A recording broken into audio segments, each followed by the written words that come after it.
kulanti wanaagsan daawadayaal kuna soo dhawaada wararka telefishinka Danguud. Qodobada wararka dalka waxaa ka mid ah dawladda Soomaaliya oo si rasmi ah u shaacisay baaritaanka qaraxii aqalka dawladda hoose. Isku soo bax loogu duceynayo gudoomiyihii gobolka Banaadir oo maanta ka dhacay magaalada Muqdisho. Magaalada Baydhabo oo lagu dilay 3 qof oo uu ku jiro siyaasi caan ah. garoonka kubadda cagta Banaadir oo loogu magac daray Allah u naxariisto duqii caasimadda Injineer Yariiso. dowladda federaalka Soomaaliya oo sheegtay inaysan aqoonsan doonin natiijada ka soo baxda doorashada Jubbaland. xaaf oo ku dhawaaqay inuu ka tanaasulay tartanka doorashada Galmudug. qodobada wararka dibadda waxaa ka mid ah banaanbaxyo looga soo horjeedo dowladda Hindiya oo ka socda gobolka Kashmir. intaasi waxay ahaayeen qodobada wararka maanta. u diyaar garooba warkaas oo faahfaahsan. fadlan haddii aad ku cusub tahay channelkeena subscribe dheh dabadeedna furo gambaleelka si wararka iyo warbixinada aan soo gelino bartan aad ula socotid. warkii oo dhan dowladda Soomaaliya ayaa sheegtay in 2 haween ay ku lug lahaayeen qaraxii 24 Juulaay ka dhacay guriga dowladda hoose ee Muqdisho oo lagu dilay duqii magaalada Muqdisho iyo 8 qof oo kale. dowladda ayaa sheegtay in gabadhan isa soo midaamisay ay qabtay baahiyaha gaarka isla markaana ay ku takrifashay caadifadii loo hayay sida lagu sheegay war qoraal ah oo ka soo baxay wasaaradda amniga gudaha ee dowladda federaalka Soomaaliya. dowladda waxaa sidoo kale ay sheegtay in 2 haween ay qaateen fasaxyo isku dhow isla markaana ay u safreen dhulka ay ka taliyaan al-shabaab. warka dowladda waxa kale oo uu sheegayaa in baaritaankii loo baahnaa aan la marsiin markii 2 gabdhood la shaqaalaysiinayay. haddaba dowladda federaalka Soomaaliya maysan shaacin magacyada 2 dumarka ee la sheegay inay isku qarxiyeen aqalka dowladda hoose, laakiin baaritaan ay sameysay idaacadda VOA gaar ahaan barnaamijka galka baarista ayaa lagu sheegay in 2 gabdhood ay magacyo qalad ay siiyeen dowladda markii la shaqaalaysiinayay gaar ahaan xarunta gobolka Banaadir. gabadha isqarxisay sida hay'adaha amnigu ay sheegeen waxay in muddo ah isticmaalaysay magaca Basiira Cabdi Maxamed, laakiin magaceeda dhabta ah waa Maryan sida uu ogaaday barnaamijka galka baarista. gabadha labaad ayaa iyana ku shaqeynaysay magaca Degan, hase yeeshee magaceeda dhabta waa Hodan. waxay sidoo kale Hodan ka been sheegtay iskuulka ay dhiganaysay markii shaqada la qorayay. Hodan waxaa la aaminsan yahay inaysan ku dhiman weerarkii ka dhacay aqalka dowladda hoose, balse ay haatan u baxsatay dhulka al-shabaab ay ka taliyaan sida VOA ay sheegtay. barnaamijka galka baarista waxa kale uu ogaaday in markii ay fasaxa qaateen ay ku horeysay Hodan kadibna Maryan ayna soo laabteen maalmo ka hor dabaaldegyadii xurriyadda. Maryan ayaa ku dadaashay inay ka qayb gasho munaasabadda 26 Juun iyo 1 Luulyo oo labaduba madaxweynaha federaalka Soomaaliya uu ka qayb galay. hase yeeshee waxa uu baaritaan ku socdaa inay doonaysay in madaxweynaha ay bartilmaameysato. warar dhinaca amniga laga helay waxay sheegayaan in la bixiyay digniino ku saabsan dhaqdhaqaaqa aan caadiga ahayn. ma cadda in 2 dumarka si gaar ah loo xusay. saraakiishu waxa sidoo kale ay aaminsan yihiin in Allah u naxariistay duqii magaalada Cabdiraxmaan Cumar Cismaan Injineer Yariiso uu lacag dhan $10,000 uu siiyay Maryan markii ay u sheegtay in ay dhakhtar u tagayso Hindiya, taasi oo been noqotay sida xogaha amnigu ay sheegayaan. barnaamijka galka baarista ayaa ogaaday in maalinta qaraxa aan 2 gabdhood midkoodna lagu sameyn baaritaan ayna tageen xafiiska duqa magaalada Muqdisho iyagoo codsanaya inay la kulmaan gudoomiyaha gobolka Banaadir, balse loo sheegay inuu mashquulsan yahay. saraakiisha amnigu waxay aaminsan yihiin in qaraxa uu ku xirnaa Maryan. 2 gabdhood ayaa soo galay dhismaha qaraxa uu ka dhacay ilaa 3 saac ka hor. dhinaca kale garoonka kubadda cagta Banaadir ayaa maanta oo Jimcaha loogu magac daray duqii hore ee Muqdisho Allah u naxariisto Cabdiraxmaan Cumar Cismaan oo loo yaqaanay Injineer Yariiso, kaasoo toddobaadkii hore dalka Qatar ugu geeriyooday qarax ka dhacay xarunta gobolka Banaadir. madaxweynaha Soomaaliya Maxamed Cabdullaahi Farmaajo oo meel fagaara ah kula hadlayay kumanaan qof oo maanta ka qayb galay isku soo bax loogu duceynayay marxuum Yariiso ayaa si rasmi ah ugu dhawaaqay in garoonka kubadda cagta Banaadir Stadium loogu magac daray Injineer Yariiso. madaxweynaha Soomaaliya ayaa ku ammaanay gudoomiyihii gobolka Banaadir inuu naftiisa u huray dalka. qof kasta oo halyeey ah oo dalkan wax ku soo kordhiya sida ayaa loo xusi doonaa, ayuu sheegay madaxweyne Maxamed Cabdullaahi Farmaajo. Cabdiraxmaan wuxuu ahaa haddii qof la tilmaamayo oo dawlad yaqaan ah waa dadka yar oo dalkan ku haray. haddii laga hadlaayo qof yaqaana sharciga iyo kala dambeynta iyo wadaniyada waxay tahayna waa qofka ugu horreeya yuu ahaa. waxaan rabaa dadka dawladda u shaqeeya ama siyaasadda ku jira laba dhaqan ama laba hadaf iyo ka leeyihiin hawsha ay dawladda u hayaan. Soomaaliya keliyana maaha, waa caalamka oo dhan waa la qabaan. waa laba dhaqan oo kala fog. dhaqan wuxuu yahay qofka dawladda usoo shaqo taga, wuxuu yahay qof ugu yimid dawladda inuu ka danaysto, inuu ka shaqaysto. waa dhaqan jira oo caalamkao dhan ka jira. dhaqan kalena wuxuu yahay qof u shaqeeya ummaddana u adeega, oo aan ka arkayno ummadaha naga horreeya horumarka waxay ku gaareen ay tahay. haddaba qofka danihiisa u yimaada oo ka shaqaysta waxa weeye waa qof darajo doona. cabdiraxmaan darajo doon ma ahayn. cabdiraxmaan wuxuu lahaa quality ama tayo, wuxuu lahaa inuu u shaqeeyo ummadda u shaqeeyo isagoonan darajo haynin ama title weyn haynin yuu ahaa. marka qofka danaystaha ah wuxuu ku soo galaa dawladda inuu title helo. titlekaasna wuxuu ku raadiyaa awood gaar ah oo uu danihiisa shakhsiga ku fushado inuu helo, hadday tahay dano dhaqaale iyo hadday tahay dano kale oo guracan. waxa weeye wuxuu fahamsanaa dawladnimadu inay ahayd nidaam iyo kala dambayn iyo sharci la ilaaliyo. beesha caalamka dadkooda horumaray iyo kuwa beesha caalamka kuwooda dambeeya oo annaga nalagu taliyo nasiib darro, waxa weeye labadaas iyo waxay u bataan tan wanaagsan oo ah ummadda in loo shaqeeyo, loo adeego, iyo ummadda in laga shaqaysto.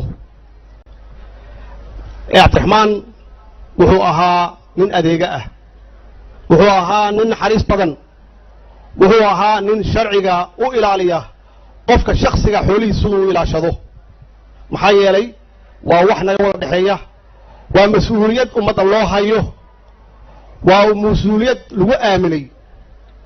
wuxuu ahaa nin aamin ah, wuxuu ahaa nin aanan qabyaalad iyo qof jeclaysi iyo eex aan ku shaqaynin. wuxuu ahaa geesi marna meel kastaneed u taagan shacabkiisa sida saxa inuu ugu adeego, uuna ugu wacyigeliyo, adeegana u gaarsiiyo.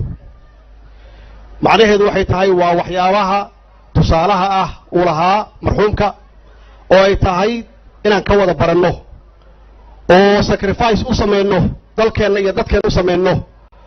isagoo heli karay inuu faamilkiisa iyo caa'iladiisa qoyskiisa la joogo, shaqo wanaagsanna helo, wuxuu arkayay isagu hadduusan qaban yaa qabanaya. maxaa yeelay annagu dalkaanan leenahay, dadkaanan leenahay. haddaanan sacrifice loo samaynin yaa u samaynaya. fakarkuu aaminsanaa kaasuu ahaa. ilaahay ha u naxariisto. waxaan ugu baaqayaa shacabka Soomaaliyeed meel kasta ay joogaan inaan ka qaadanno geesinimo wixii dhacay.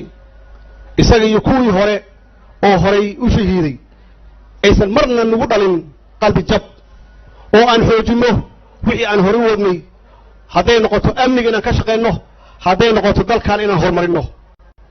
waxay qoyskii uu ka tegey ilmaheennii weeye.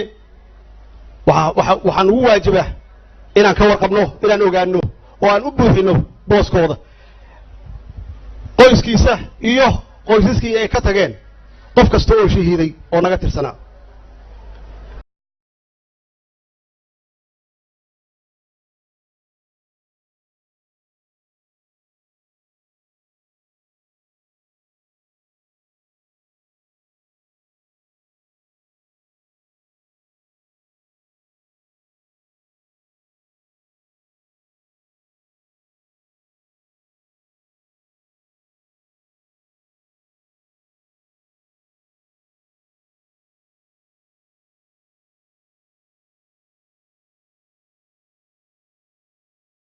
madaxweynaha jamhuuriyadda federaalk Soomaaliya gudoomiyaha aqalka sare Cabdi Xaashi Cabdullaahi iyo ra'iisul wasaaraha Soomaaliya xasan cali kheyre iyo ehelada gudoomiyaha gobolka banaadir ayaa khudbado kooban ka jeediyey sabada ducada ahayd. sidoo kale xubno ka tirsan golaha wasiirada iyo mas-uuliyiin kale ayaa ka qayb galay isku soo baxa. garoonka kubadda cagta banaadir ayaa ka mid ah garoomada ugu faca weyn ee ku yaala dalka, waxaana dhowr iyo 10kii sane ee lasoo dhaafay uu ahaa garoonka kaliya ee xiriirka kubadda cagta Soomaaliya uu ku qabto tartamada ciyaaraha kubadda cagta. ammaanka wadooyinka soo gala garoonka kubadda cagta banaadir iyo guud ahaan magaalada ayaa aad loo adkeeyay maanta intii uu socday isku soo baxa loogu duceynayay duqii hore ee magaalada Muqdisho. wasaaradda arrimaha gudaha Soomaaliya ayaa go'aan ka soo saartay doorashada Jubbaland ee la filayo in dhawaan ay ka dhacdo magaalo xeebeedka Kismaayo ee xarunta gobolka Jubbada Hoose. war-saxaafadeed ka soo baxay wasaaradda ayaa lagu sheegay in wali ay jirto cabasho ka imaanayso beelaha Jubbaland iyo musharaxiintooda, loona baahan yahay in xal rasmi ah laga gaaro tabashooyinkaasi ka hor inta aan doorashada la qaban. sidoo kale wasaaradda ayaa 3 qodob hor dhigtay madaxda dowlad goboleedka Jubbaland kuwaas oo kala ah: 1. in liiska odayaasha dhaqanka ee xildhibaanada soo xulaya la waafajiyo diiwaanka dhaqanka ee wasaaradda arrimaha gudaha xukuumadda federaalk Soomaaliya. 2. in marka hore la dhameystiro soo xulidda xubnaha golaha wakiilada baarlamaanka Jubbaland, kadibna baarlamaanka cusbi iska dhex doortaan guddiga doorashooyinka guddoonka golaha wakiilada iyo madaxweynaha Jubbaland. 3. in doorashada ay ku dhacdo hannaan daahfuran oo xor iyo xalaal ah. wasaaradda arrimaha gudaha xukuumadda federaalk Soomaaliya ayaa sidoo kale sheegtay inaysan aqoonsan doonin doorasho maalmarsan qodobadaasi ay soo saartay. ugu dambeyn waxay ugu baaqday dadka degan Jubbaland midnimo, horumar iyo in laga wada shaqeeyo xoojinta nabadgelyada.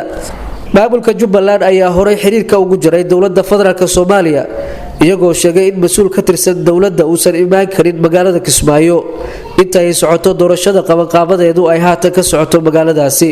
doorashada Jubbaland ayaa lagu wadaa in la qabto 24 bishan ah oo aad looga yaqaano magaalada. goobjoogayaal ayaa sheegay in kooxo hubaysan ay dileen Cali Aadan Markuusi. marxuumka ayaa la dilay xilli uu ku sugnaa beer uu ku leeyahay bartamaha magaalada. marxuumka ayaa sidoo kale ahaa ganacsade iyo nin bulshada magaalada Baydhabo ay aad u taqaano. sidoo kale 2 qof oo kale ayaa lagu dilay isla maanta magaalada Baydhabo.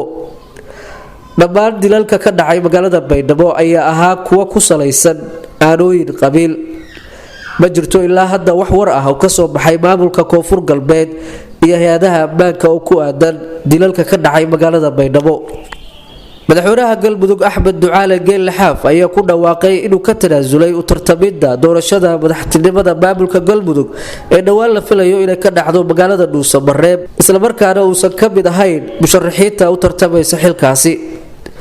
xaaf oo shir jaraa'id ku qabtay magaalada Muqdisho ayaa sheegay in Galmudug xilligan ay wajahayso xaalado adag oo u baahan in la shaqeeyo mas'uulka loo doorto madaxweynaha Galmudug, isla markaana aan la mucaaradin. waxa uu sheegay in dowladda federaalka iyo kooxaha mucaaradku ay lugaha ku dhageen 2 sano ee uu ahaa madaxweynaha Galmudug, isagoo sheegay in wax badan uu ka qabtay dhanka dib u heshiisiinta. hadalka xaaf ayaa yimid xilli maalmihii ugu dambeeyay ay soo baxayeen warar sheegaya inuu ka mid noqon doono musharaxiinta u tartamaysa xilka madaxweynaha maamulka Galmudug. Axmed Ducaale Geelle Xaaf ayaa toddobaadyadii ugu dambeeyay waxa uu ku sugnaa magaalada Muqdisho ee caasimadda Soomaaliya kadib markii uu heshiis la gaaray dowladda federaalk Soomaaliya oo ay in muddo ah isku khilaafsanaayeen arrimaha Galmudug. halkaad warkaasi aad ka daawanaysaan waa telefishinka Danguud. barnaamijyo waaweyn ayaa waxay ka socdaan gobolka Kashmir, gaar ahaan dhinaca Hindiya ay maamusho, kadib markii dowladda Hindiya ay toddobaadkan ka laabatay maqaamkii ay siisay gobolkan. kumanaan qof oo ah muslimiinta degan gobolkan Kashmir ayaa waxaa dhib ku noqday in ay si fudud u tagaan salaadii Jimcaha ee maanta. ra-iisul wasaaraha dalka Hindiya Narendra Modi ayaa telefishinka qaranka khudbad uu ka jeediyay Khamiistii waxa uu ku sheegay in xaalad degdeg ah lagu soo rogay Kashmir. dad badan oo ah muslimiinta ku nool gobolkan ayaa ka cabsi qaba inay wajihi doonaan culays maalmaha ciidda oo bilaaban doona 12 bishan August. dhinaca kale muslimiinta dunida ayaa waxay cambaareeyeen go'aanka dowladda Hindiya. ururka jaamacadda carabta iyo ururka iskaashiga islaamka ayaa si weyn u cambaareeyay go-aanka dowladda hindiya ay ku xadidayso dadka muslimiinta ee ku nool gobolka kashmiir war wixii dalka iyo dibadda daawadayaal inaga soo gaaray maanta waa nagaynta waad ku mahadsantihiin daawashada wararkeenna fadlan haddii aad ku cusub tahay janalkeenna sabskraib dheh dabadeedna furo gambaleelka si wararka iyo warbixinada aan soo gelinno halkan aad ula socotiin mahadsanid fadlan haddii aad ku cusub tahay janalkeenna sabskraib dheh dabadeedna furo gambaleelka si aad u hesho wararka iyo warbixinada aan halkan soo gelinayno mahadsanid